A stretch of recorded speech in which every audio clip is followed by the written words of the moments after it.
Pues tengo en la ¿Qué línea creo? telefónica a alguien del público quien precisamente quiere hacerte preguntas porque dicen que tienen muchas preguntas. Viene. Hola, a ver, espérame, ella no te va a escuchar, a ver, espérame tantito, espérame, ahora sí, ahora sí.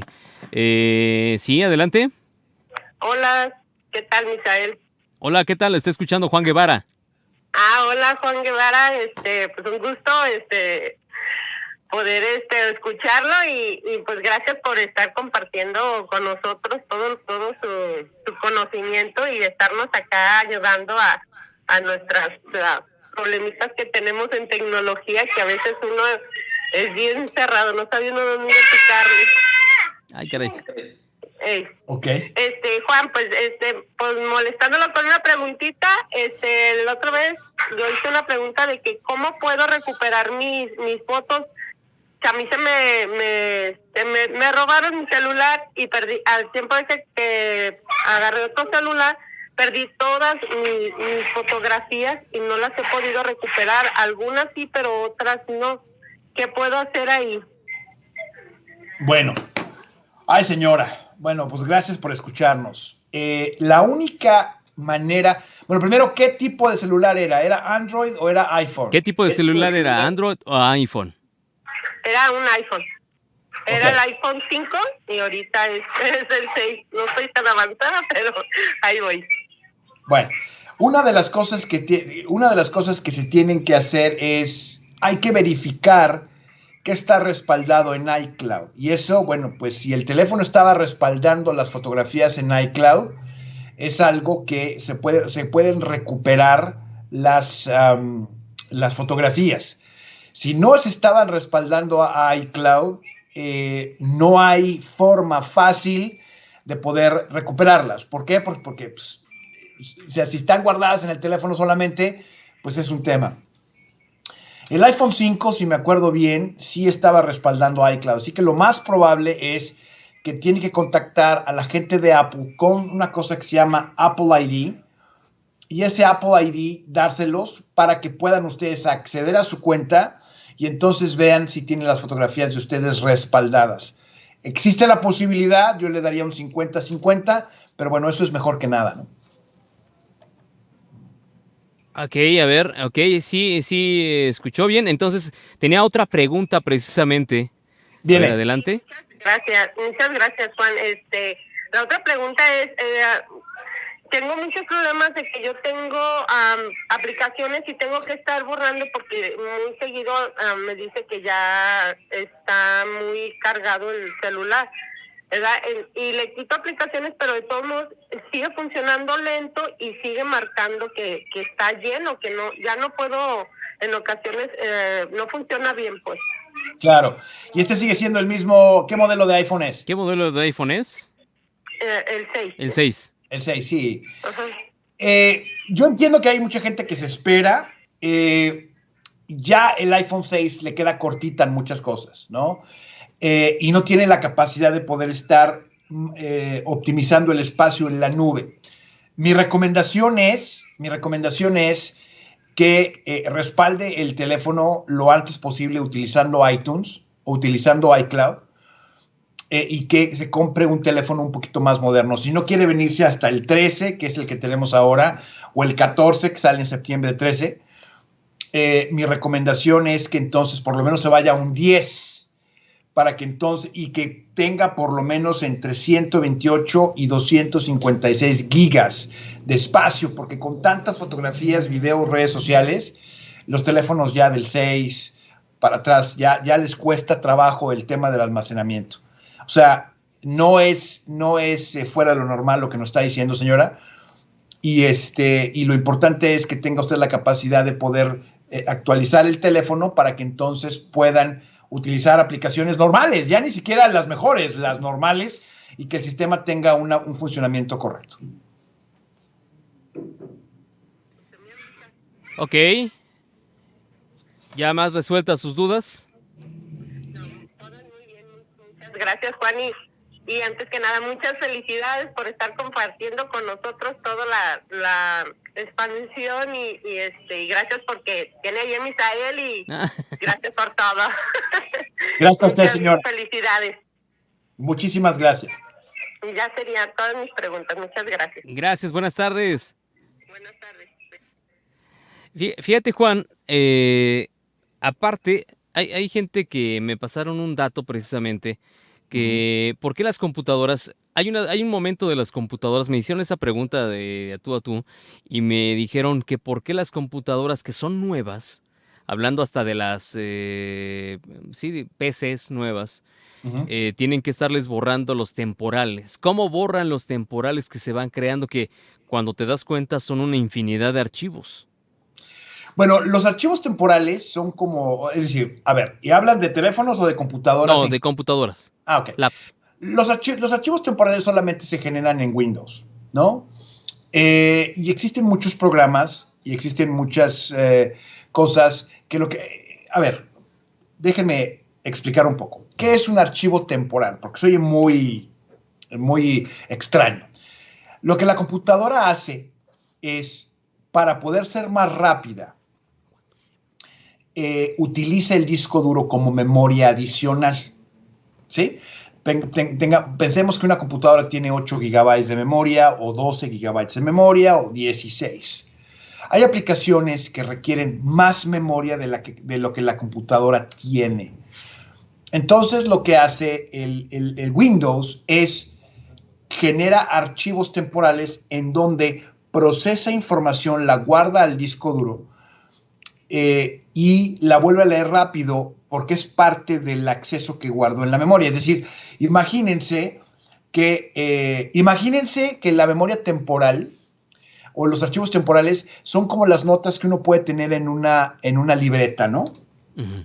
Imagínense que usted está escribiendo notas, va a clase o va a un curso y escribe notas, y esas notas son los archivos temporales, ¿no? Entonces, cuando la computadora lee sus notas, se acuerda de lo que estaba haciendo, ¿no? Obviamente, todo el mundo sabemos que las notas, pues a veces uno las deja de utilizar, pero se quedan guardadas o se quedan escritas en el cuaderno. Entonces, sí es importante que se le dé mantenimiento a la computadora y que se borren todos esos archivos temporales, todas esas notas que ya no se necesitan en la computadora para que ese espacio del disco duro se recupere. ¿Cómo se puede hacer esto? Bueno, hay una utilería que se llama Disk Cleanup, que viene en Windows y lo que hace es libera el espacio completo de la computadora que no está siendo utilizado o que se puede, sin ningún problema, o que se puede utilizar. Entonces, esto es importante para que tengan su computadora funcionando lo mejor posible. Entre más espacio tiene la computadora o entre más memoria tiene una computadora, menos archivos temporales necesita. Y eso es importante porque cuando una memoria RAM o una memoria de computadora es suficiente, la computadora no tiene que estar escribiendo notas para acordarse, ¿no? Yo les recomendaría que su computadora de escritorio tenga, si es Windows, si se dedican a cosas de oficina, que tenga un mínimo de 8 a 16 gigas de memoria. Si se dedican a diseño gráfico, edición de video, que tenga por lo menos 32. Y traten de que la computadora tenga una cosa que se llama disco de estado sólido, ¿sí? O sea, esto es muy importante porque el disco de estado sólido tiene 100 veces la velocidad de acceso. Es decir, la computadora puede leer más rápido un disco duro que es sólido que un disco duro que tiene partes móviles. Y además no se dañan cuando se caen, o se dañan menos. Por eso los teléfonos inteligentes, cuando se caen, no, o sea, a lo mejor se les rompe la pantalla, pero siguen pudiendo acceder a los datos porque el disco de estado sólido no tiene partes móviles y entonces cuando se cae, no le pasa nada al disco duro. Aquellos que tenían los iPods Classic, como yo, que yo le acabo de regalar el mío hace un año a mi hija, el iPod Classic tenía un disco duro que se movía, que tenía partes móviles. Entonces a la gente que se le caía el iPod Classic, se le echaban a perder las canciones porque se lastimaba el disco duro. Claro. ¿No?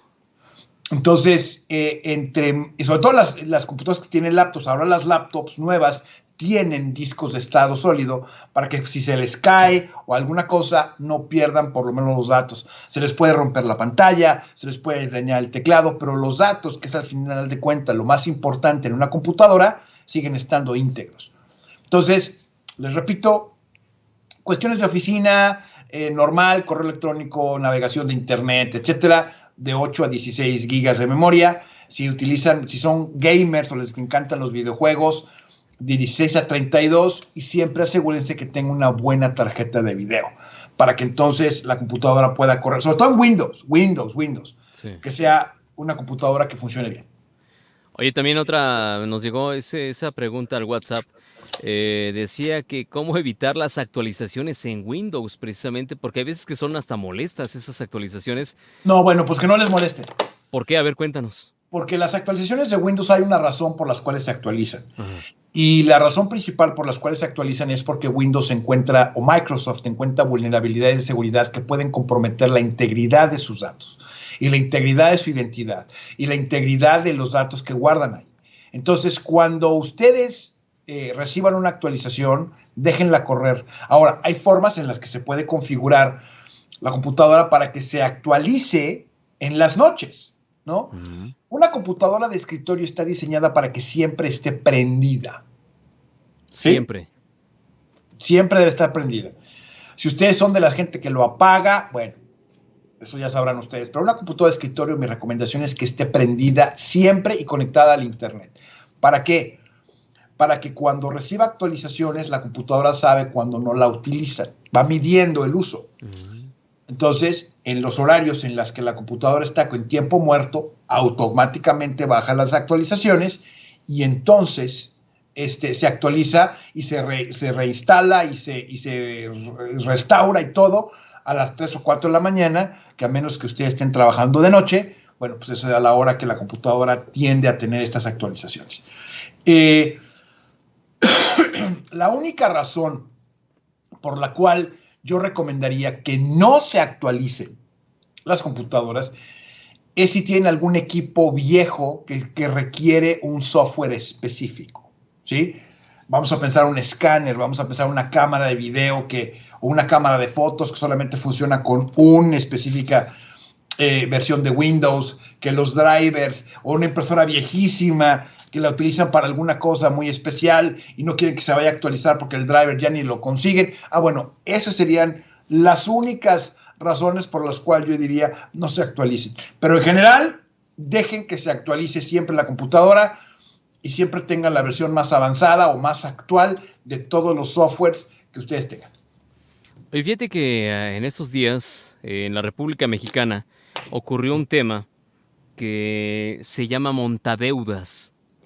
Sí, has escuchado de eso últimamente. Eran empresas que tenían aplicaciones, más de 250 aplicaciones han estado cerrando últimamente la Policía Cibernética, donde pues a uno le ofrecían un crédito y decía, instala esta aplicación y nosotros resolvemos tu crédito. Caray, mucha gente empezó a acceder a eso e instalaba esas aplicaciones en sus celulares, dándoles datos, dándoles direcciones, dándoles hasta números de tarjeta. ¿Qué recomendación le darías a la gente? Evidentemente no instalen nada que les llegue, ¿verdad? Pero hay mucha gente que lo está haciendo. Y en toda América Latina, porque sí, estas empresas cerraron ayer 3 empresas, y eran empresas que controlaban desde China. Había una que estaban controlando desde Rusia y había una que estaban controlando desde Centroamérica. Imagínate.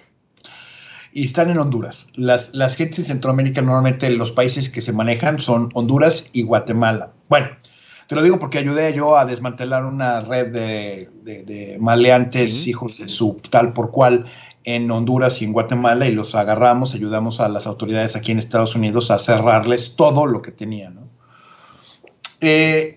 A ver, ahí les va. El tema de descargar aplicaciones que les llegan por texto, definitivamente no.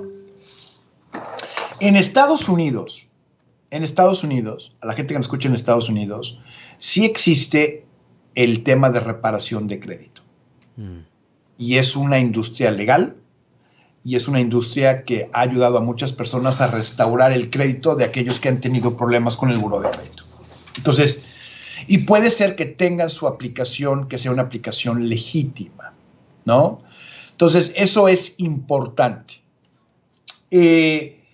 Yo no he visto ese modelo en México. Los burós de crédito, no sé exactamente cómo funcionan en México, pero yo creo que la restauración de crédito en México no sigue los mismos lineamientos que puede seguir TransUnion, Equifax o Experian, que son los burós de crédito en los Estados Unidos. Entonces, si ustedes están en México y les llega una aplicación de restauración de crédito, mi recomendación es aguas, porque seguramente no es legítima. Ninguna empresa de restauración de crédito les dice que bajen una aplicación en específico sin que ustedes se hayan inscrito en el programa si están en Estados Unidos. Si están en Estados Unidos, una de las cosas que ustedes tienen que hacer es asegurarse y hacer una pequeña investigación sobre la empresa. Está en el Better Business Bureau, está en el buró de negocios acreditados. ¿Cuáles son sus reviews? ¿Ha habido circunstancias de fraude con estas empresas? Entonces, hagan su investigación antes de darle su información confidencial a cualquier persona que quieren que restablezca el crédito, siempre y cuando estén en Estados Unidos. En México, yo les diría, eso es absolutamente un fraude y yo creo que ni siquiera tienen que meterse en eso, ¿no? Es lo mismo, la gente que nos escuche en Estados Unidos y les hablan desde el IRS o les hablan desde migración o les hablan desde los bancos para decirles que pasa alguna cosa, señores, es una bola de mentiras y no se crean nada de eso, ¿no? Exacto. Juan Guevara, nuestro especialista en tecnología.